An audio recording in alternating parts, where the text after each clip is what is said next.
Sahabat YKB yang dikasihi Tuhan, salam jumpa kembali dalam acara Wasiat Kekal berupa renungan firman Tuhan yang memandu kehidupan kita. Saya Pendeta Romi Espalit dari Gereja Gerakan Pentakosta GGP Bait El Depok sebagai anggota PGIW DKI Jakarta.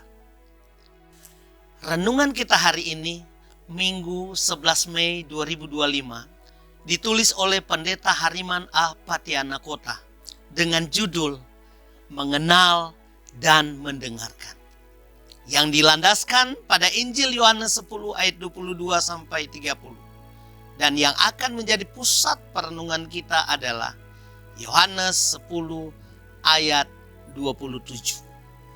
Sebelum kita merenungkan firman Tuhan, mari kita berdoa. Bapa Sorgawi, Bapa di dalam nama Tuhan Yesus, kami bersyukur buat kasih dan anugerah-Mu.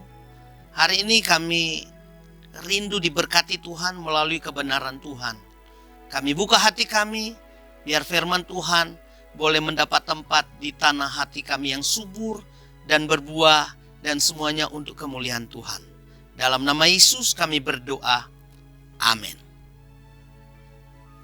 Sahabat, saya akan bacakan untuk kita dalam Yohanes 10 ayat 27. Dengarkanlah firman Tuhan.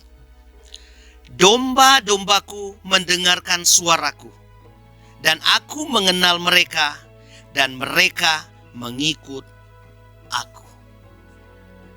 Sahabat, dalam berelasi sangat dibutuhkan kemampuan untuk mengenal dan mendengarkan. Mengenal bukan sekedar tahu, tetapi mengetahui secara mendalam. Dan ini terjadi dalam relasi personal yang penuh keterbukaan.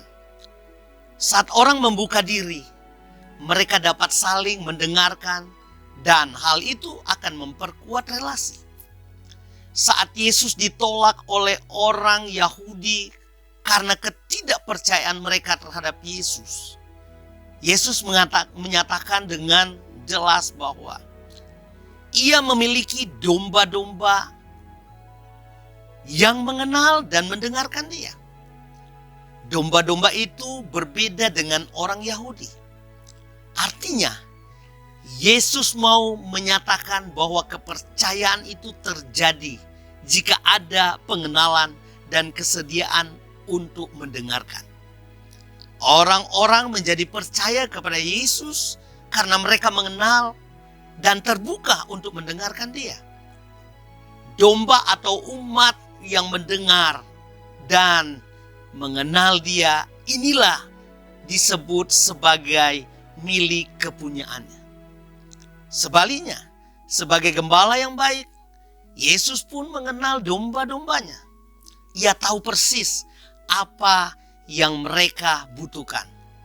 Sahabat, dalam kehidupan banyak relasi menjadi rusak akibat ketidakpercayaan. Hal ini bisa terjadi karena kurangnya pengenalan, komunikasi yang tidak berlangsung baik, serta kurangnya kesediaan untuk saling mendengarkan. Sebagai domba milik Kristus, semestinya kita dapat mengembangkan kemampuan untuk mengenal dan mendengar supaya kepercayaan kita kepada Kristus maupun kepada sesama semakin kuat. Hidup akan terasa indah jika dilandasi oleh keterbukaan dan kepercayaan. Mari kita berdoa. Kami berterima kasih untuk setiap hal yang Tuhan kerjakan dalam hidup kami.